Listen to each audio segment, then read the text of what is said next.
Hey everybody, Blind Wave back. I'm Eric. I'm Eric. And we are going to be having our Agents of S.H.I.E.L.D. Episode 1 Q&A. Mm-hmm. Yeah. We had a lot of questions from you guys. We had a lot of questions, actually. We had a lot. So much stuff coming in from people. Yep. So I guess we'll just get right to it and start talking about some of these things that are going on with S.H.I.E.L.D. Alright, SSJG Hokage asks, what do you think the likelihood is that Joey, or maybe even Lincoln, could join up with Lash? Okay, Joey is the guy that S.H.I.E.L.D. now has. That's the melty right? dude. The melty guy. Yeah. Teaming up with Lash. Yeah. Like, they're talking about, like, maybe them going on to his side of the fence, whatever. Now, I could see Lincoln.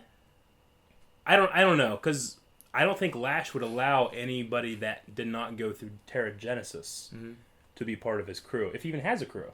Well, I was going to say, one thing that right now is we don't really know, at least in S.H.I.E.L.D., what is going on with Lash. That's true. I have to assume that with this, that's a reason they kind of brought that character in, to do that kind of stuff. So I'm just going to go ahead and just blindly assume that's his motivation. Okay. And in that case, I don't see him allowing anybody that didn't go through the Inhuman ritual of doing it. Now, Lincoln did do that, but Lincoln, he doesn't seem the personality type to want to go around killing other. Yeah, well, I was going to say, if that's what you're doing, I thought Lincoln had gone through the correct ritual for it. But Daisy hadn't. Yeah. But he seemed to be there to kill Lincoln. Right? How did... he would have known Daisy was there. Daisy did do the crystal, so she did kind of go through Terrigenesis, right? I think that's what it's supposed to be. Okay, so then they both... So why the heck was he there? I don't know. See, I don't think we know his motivation enough quite yet. Yeah. I don't know. Maybe Daisy's Terrigenesis didn't count because...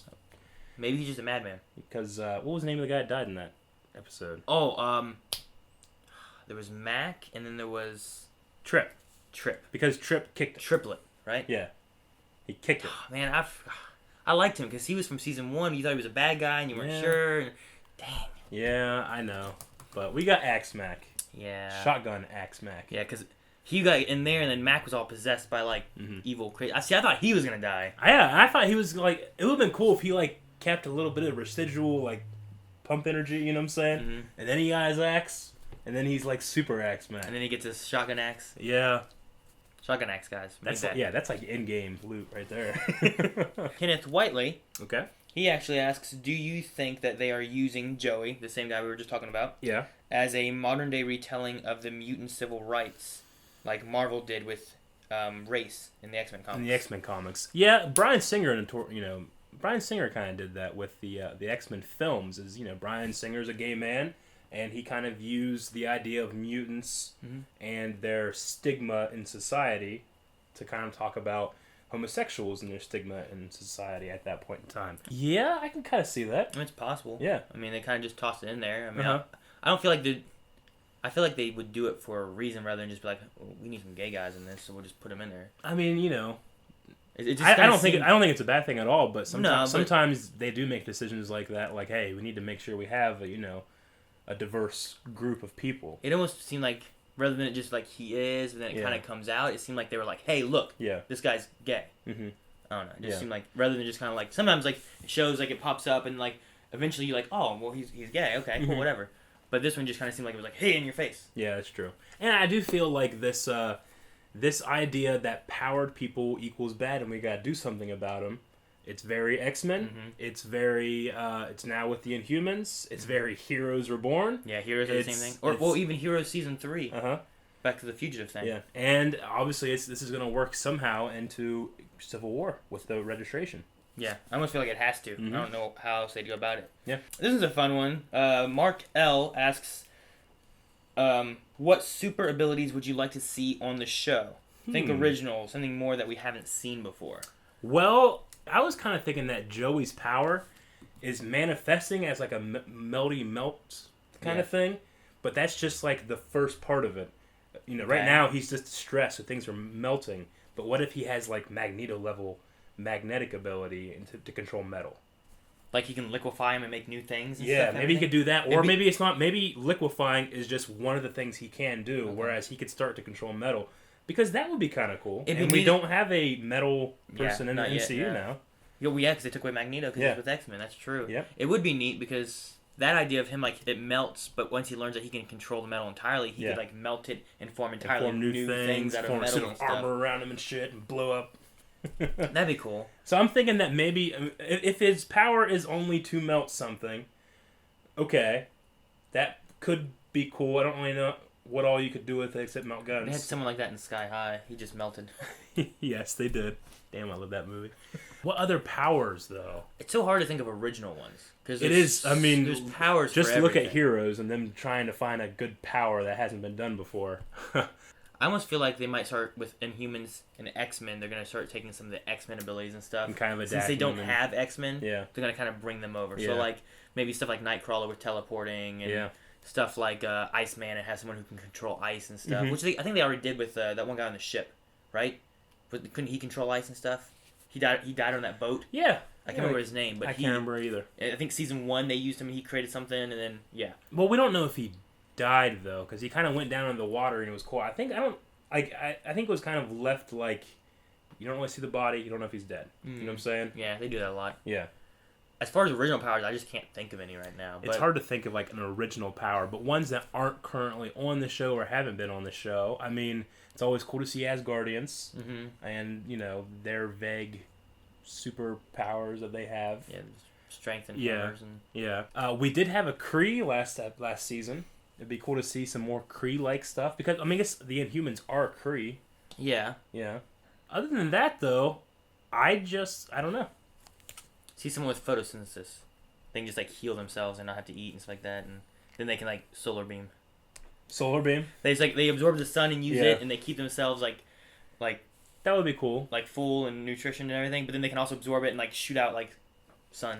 So like Superman, except instead of harnessing it and you have super everything, you just have super sun. Has super solar powers. You can just give someone a really bad sunburn. Yeah, or you can recharge someone's cell phone.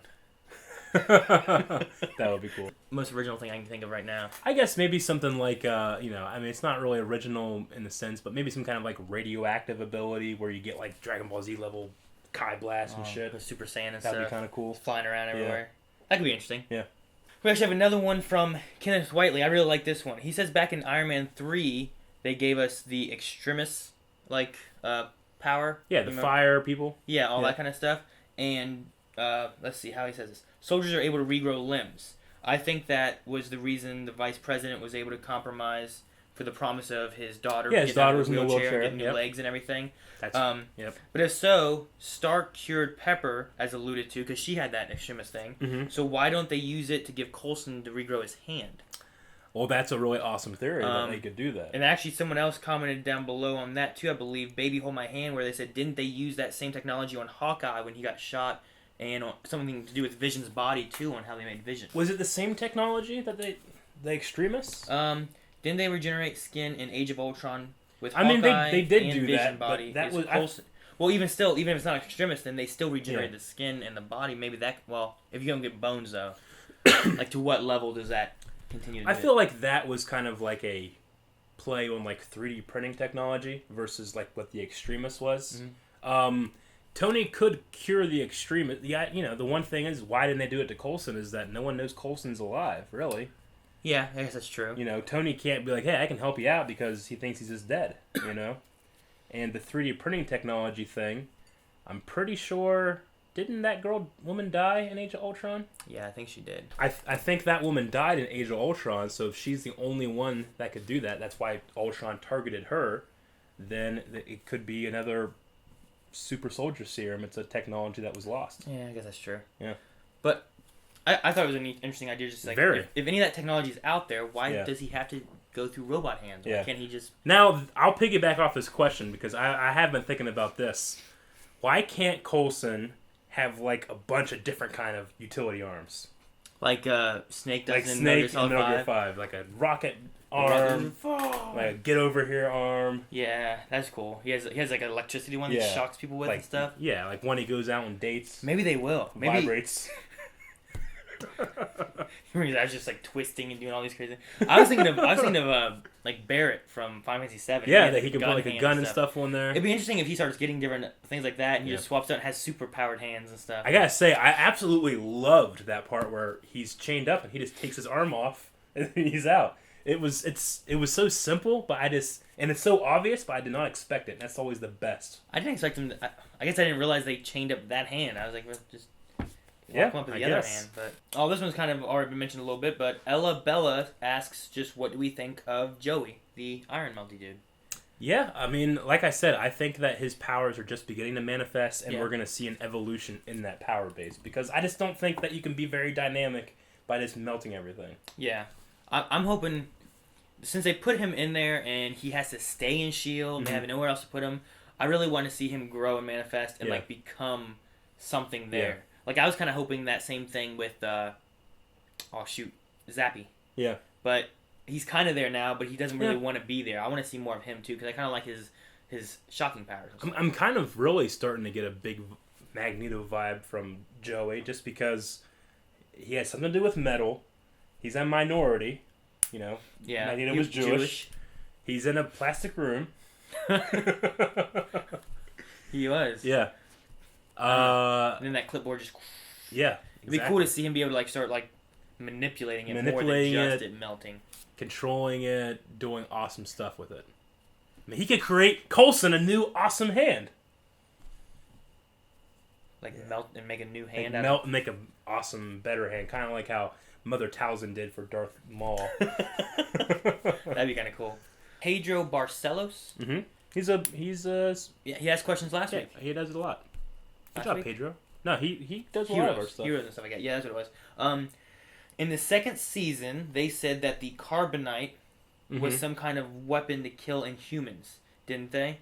If it swallowed Gemma, but it didn't do anything to Fitz, would this mean that Gemma could be Inhuman? Okay, that's interesting. So they're talking about the monolith. Yep, talking about the monolith. Okay. But they're saying it's a weapon that they were going to use against Inhumans. Because that was when they was in the belly of S.H.I.E.L.D., right? In that little boat. And the Inhumans were trying to get it. Well, that was what she told everybody. True. It could be something different. I actually have a theory about this. Because, Fitz's theory of it being dark matter solidified and then maybe like a black hole. Okay, so the original idea of these Inhumans is that they are manipulated by the Kree. And if I remember correctly, this was like a mistake. That's why this one Kree, remember the Kree from last season, was like coming to try to do something about it. He was like a scout or something like that. Yeah. He needs to stop people from turning into Inhumans because that's an abomination, right? What if the monolith is like a thing that it's like a failsafe. Like if something happens and the Inhumans start getting out of control, or there's too many, or something's happening, and this thing will absorb them and bring them somewhere that they can be controlled or terminated. So like you could just let it loose and it would just start like symbiote crawling all over the place, like absorbing things. And it would like take Inhumans, bring them somewhere where they can be controlled or killed or something like that, away from Earth, keeping it safe. So maybe Gemma. So in that case, maybe Gemma would be an Inhuman. She could be an Inhuman. So then she got taken to wherever, and now why she was running is they're hunting her, trying to kill her. Exactly, that could happen. That could be interesting. Now, does it only activate when there are Inhumans around? I mean, didn't we? Let's toss Daisy over there and see what happens. Yeah, I guess you could do that. I'm just saying, like, didn't we see it unsolidify and then solidify again, like just in the presence of like scientists and stuff? I thought it did it when nothing was there. Yeah, I don't know if it's that would have been last season sometime. Yeah. Like when it was still in the belly of the boat. Mm-hmm. Anyway, that's my theory about what that thing could be, but I don't know if it necessarily is triggered only by the presence of Inhumans. But it would be poetic if she is an Inhuman because she was pretty anti-Inhuman last season. Yeah. So. That would be really nice. I like that idea. Mr. Surfy Bird. Okay. He says, do you guys think that the S.H.I.E.L.D. TV show will build up to the Civil War? With all these Inhumans popping up all over the place, then the government will want to introduce some way of monitoring them, maybe the MCU equivalent of the Superhuman Registration Act. I have to say almost absolutely. Now, we know that the Civil War was triggered by some kid that has powers, like in the comics, that blows up or something. There was a 4-man little superhero team, and they were doing like a reality TV show. Yeah. And on live TV, they went trying to stop these guys, and one of them, I think it was, or maybe it was one of the supervillains they were fighting, blew up and caused like a catastrophic event, like in New York. And that's what made everybody, hey, we got to stop this. We got to know who everybody is. I think that Agents of S.H.I.E.L.D. would be an amazing place to have that in, especially with this huge Inhuman thing going on, right? I think it's a perfect lead up. Now that being said, Civil War is going to be a huge movie, and Marvel's not going to expect everybody to watch Avengers, right? So there might be like some kind of either prologue or the opening scene will kind of just tell that story, but it could be set up. It could be set up and expanded in Agents of S.H.I.E.L.D. Someone had mentioned that Kevin Feige, whatever, that now with his new position, he is pushing for a lot more interaction between the TV shows and the movies. Yeah. So maybe we'll see even more in the TV shows because of that same thing. I hope so much. One of my favorite moments from last season is when Coulson finally reveals what he was looking for. It's Loki's scepter. He turns, looks at the camera, and says, "Call in the Avengers." And then we get Avengers 2. Yeah. If we don't get something again like that, I'm going to be very upset because that was amazing. And then the helicarrier thing? Exactly. Oh, that was so good. I love that. Yeah, and we know that Coulson was in charge of getting that to Fury and everything, but Fury just says, "I had a couple of friends, help me find this." Which I wish the movie would have said something like the Agents of S.H.I.E.L.D. That would have been cool. Or have like them on the deck there. That would have been cool too. Yeah. I don't know why they didn't do that. One of them or something. I don't know. Now they did have on that deck. They did. My brother actually pointed this out. They did have the guy that like stands up to Hydra in Cap 2, right? The guy that like refuses to give the order. That was actually the guy that's like commanding the ship. Okay, that's cool. I like that they. So that is interesting, but I kind of wish that we had someone from Fitz S.H.I.E.L.D. and Simmons in there helping out. Or Oswald. Exactly. Let's put Oswald in there. Have like 5 of them in there. People are like, what the fuck?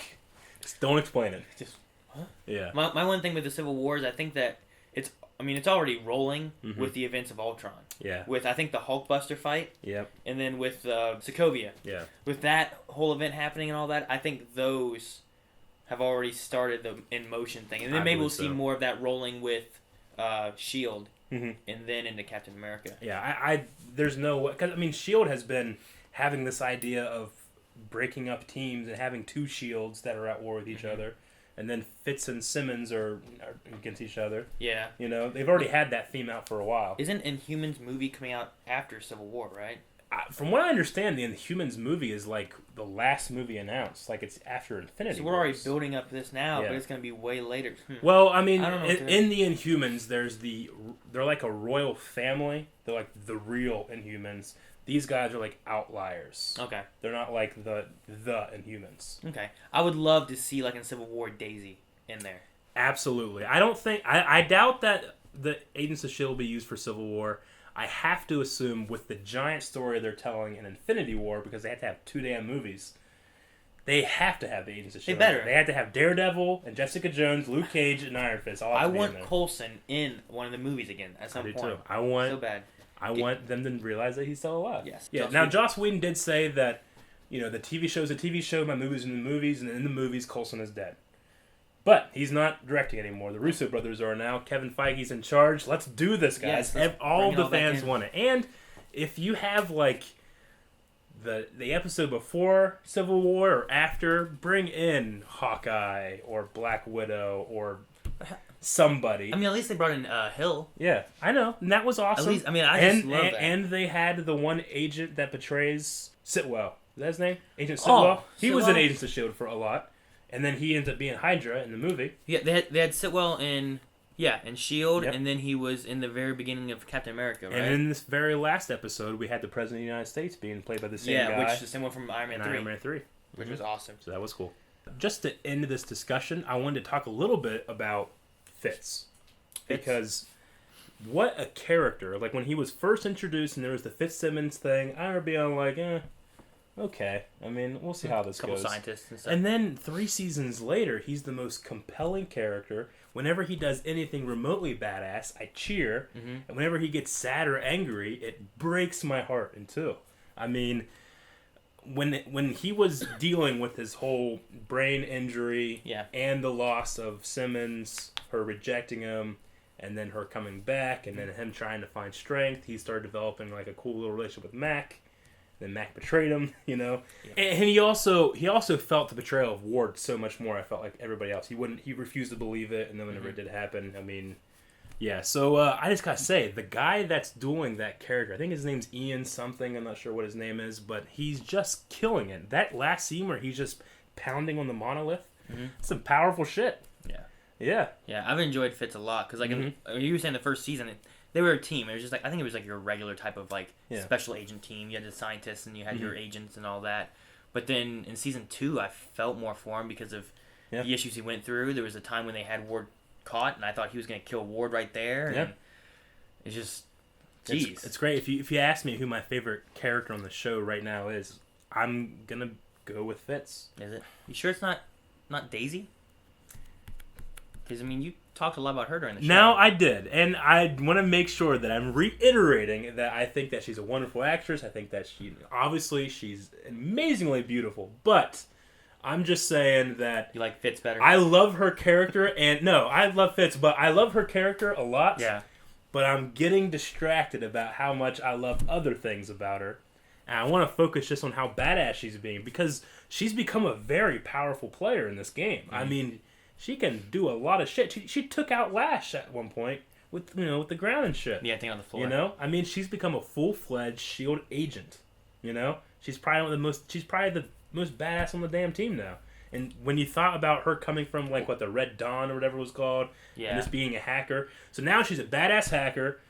She's hot as shit, and she can just destroy you with earthquakes. Well, and then she also knows how to fight. She knows how to use guns. I know. All that crap, too. I mean, can you blame me for just being mad that I can't focus on all the awesome stuff about her and focusing instead on what is most awesome about her? Good thing you don't have Joey's power. It is a pretty good thing, because shit just be melting all over the place. I'd probably melt this fool right here.